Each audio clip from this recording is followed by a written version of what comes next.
Hello all, welcome to the Zephyr skill session 2.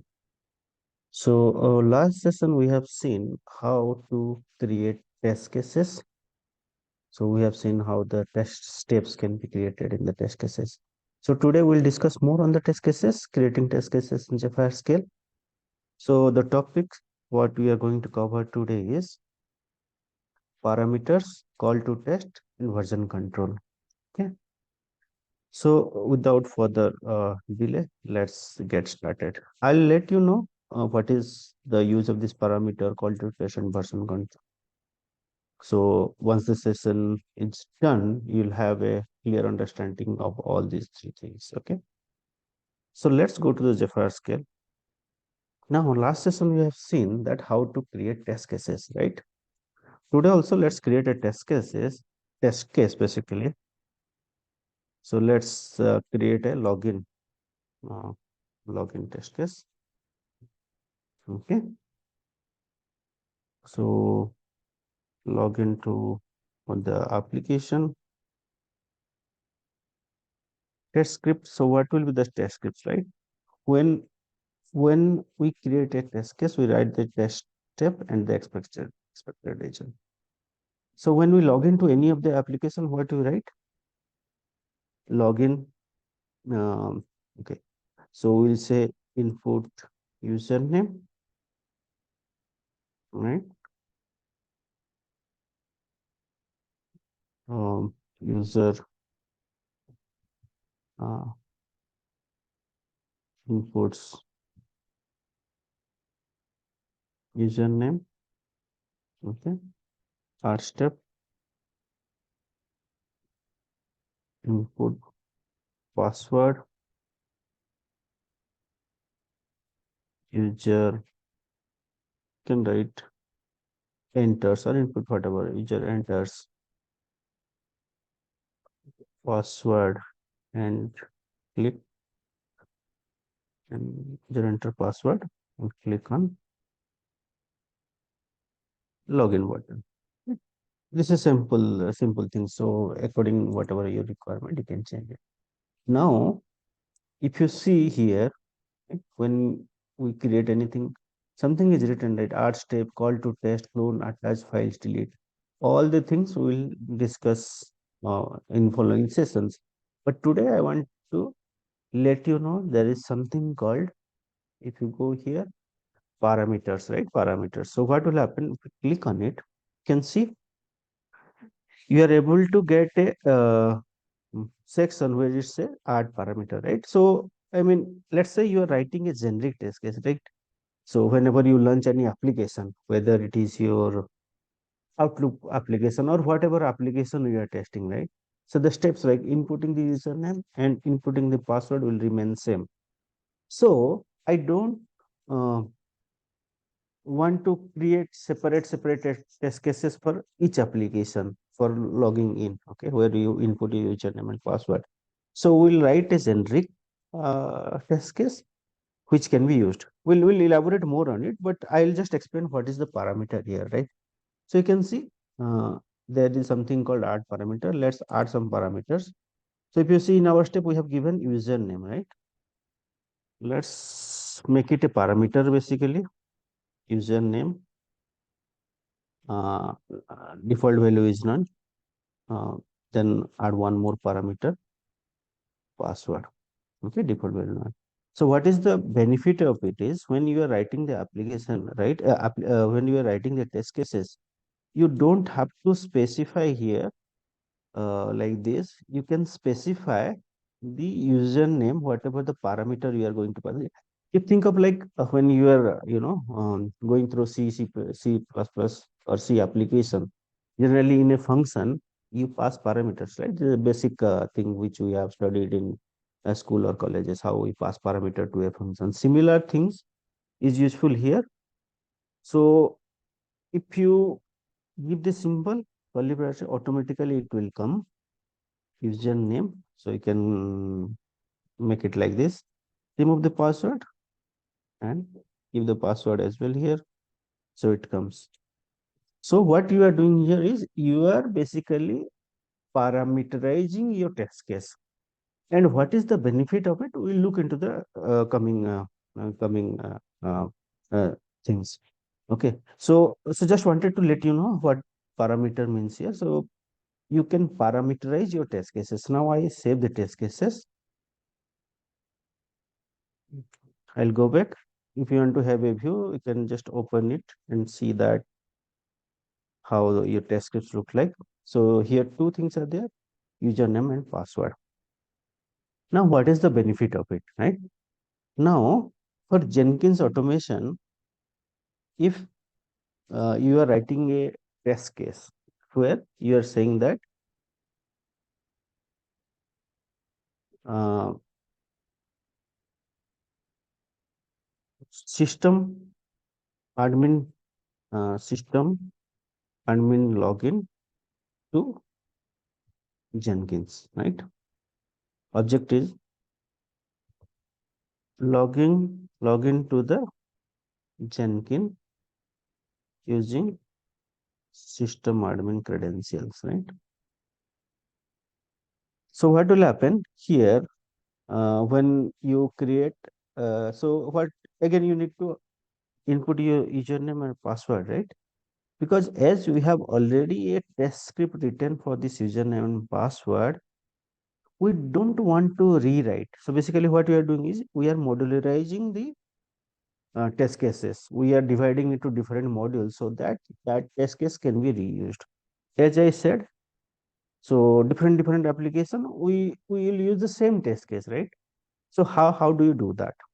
Now there is something called here. You can see where I am hovering my mouse. Call to test, right? If you click on this call to test, again a option comes where you can, you know, input your test case. So the test case which wrote previously for login is this one. Now are this, right? So you can see that as this test case has been parameterized, it is asking us because we have not given any default value, it is asking us to put a value.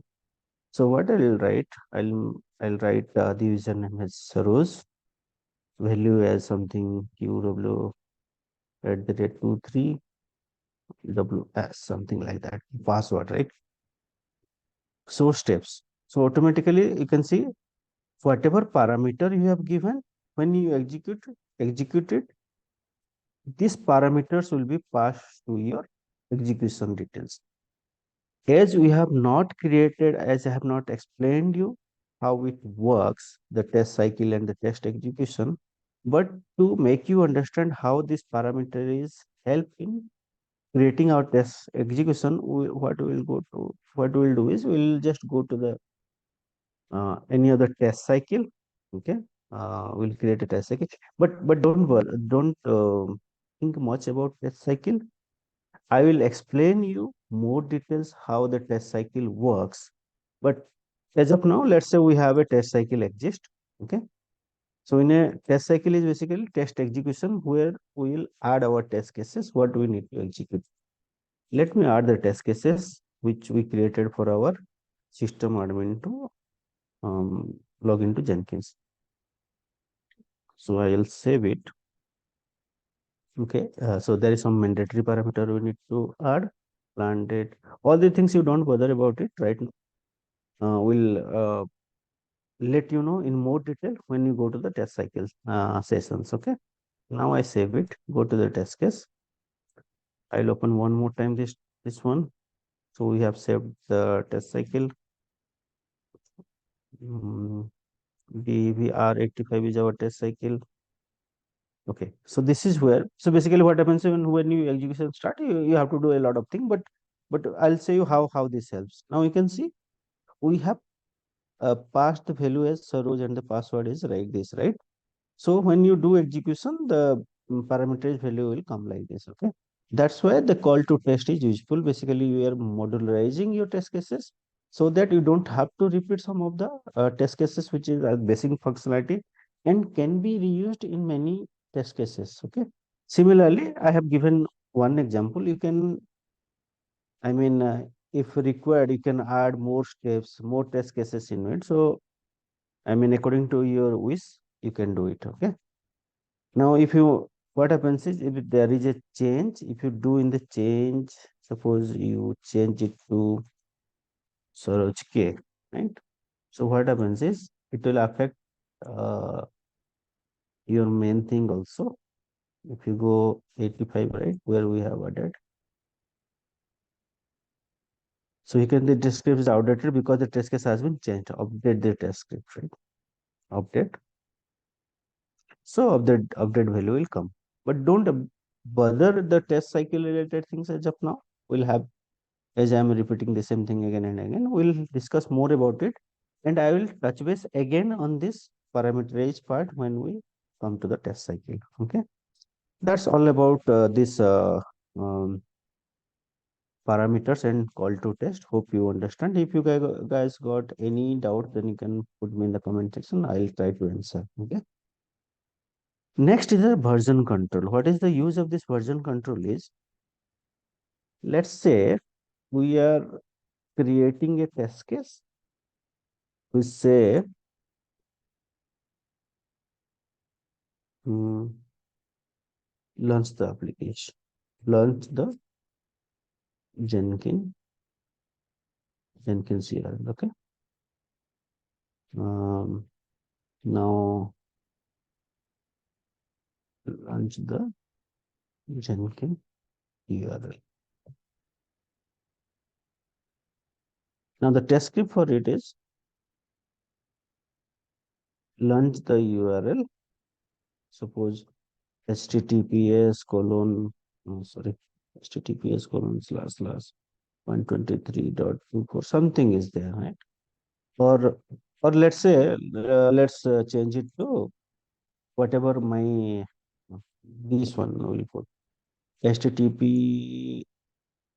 Uh, let's say we have a URL DevOps the real Atlassian.net, right? So we are saying launch the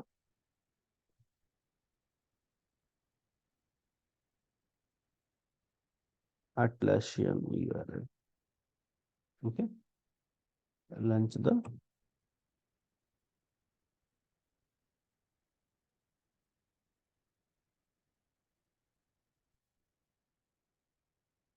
Atlassian URL.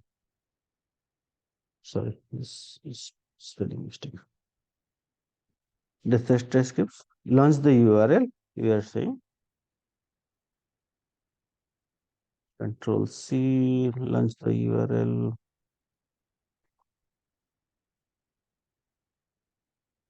and the expected result is application should launch successfully. Okay, save.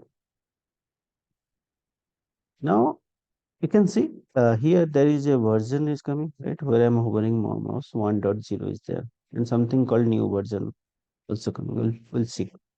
So now we have created the test cases. Launch the Atlassian URL, which contains two steps. Launch the URL, this one, application, only one step, sorry. Launch the application and application should launch successfully. Tomorrow, what happens is the URL has been changed, right?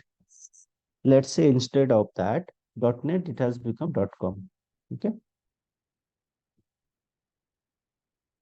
So what will happen? You don't have to write a new test cases because whatever the test you are going to today, the version 1.0 will not work because the URL has been changed. Okay. Now, whenever you are going to launch the application, you have to launch with the new URL. Now, when you want to save, okay, so now what I did is I change it to uh, DevOps the real Atlassian.com, right? So you can see if I'm just saving it, it is saving with the same thing, right? New version, there is nothing called new version. So that's not the proper way to do it, okay? So what happens is when you want to create a new version of it, right? Let's say the URL, because I have changed it to .com. Let's move it back .NET again. Save it. Right. So now, as I said, when you want to create a new version of it, what you have to do is click on the new version button. Okay. If you click on this section, will create a new test version, next test case version. So that means, as it is, you can understand it, right? It is going to create a new version. Click on the new version. So you can see for this test case, we have got 2.0, right? Go to the test script and change it to .com. Now, if I save it, you can see that the version number is now 2.0. Okay. So if you go to test case, for login and system admin login to this, you can see that 1.0 is there. So, but for this one, launch the Atlas in URL, it is version number is 2.0. Okay. If you click on and go to the test script, you will get uh, the latest one, whatever the change happened, right?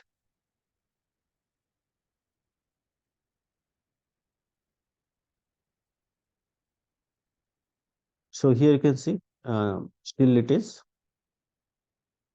uh, one. Now, if you want to go to check the 1.0, you can come here and check the 1.0 version. So 1.0 version had .NET. If you go and check the 2.0, go to the test script, you can .com. So that means the version control can be done for the test cases in Zephyr scale itself, right? So that, and even we know like what are the change happened. Okay, if you go to the history, you can see, right? Um, you can see the change history basically, right? Original value, new value. So in between, I did some changes that also you can see. So you can see the version 1 created by this one on date this one, and 2.0 is created by this last updated by this. So all the history also can be, so like your Git, right? The version control system where you can check different version of your systems and all. Okay, similarly, that version control can be done here. You can save different version of your test cases based on your requirement. And also, if you want to check what are the things you changed, then you can see what is which field you changed, what is the original value, and what is the new value also. Okay, so that's why the that's that's the way the version control system works. So as promised, we covered parameter, call to test, and version control. Okay, hope you understand it. Now, if you are not able to get more into call to test and parameters, again, I will touch base these two things when we are discussing on the test cycle creation and the test execution. Okay, so if you like the things, then hit on the like button and subscribe to my channel so that you can get more update in Zephyr scale when I'm creating new videos for it. As I said in my first session that there will be a couple of more sessions on the Zephyr scale where we'll understand each of the things related to Zephyr scale.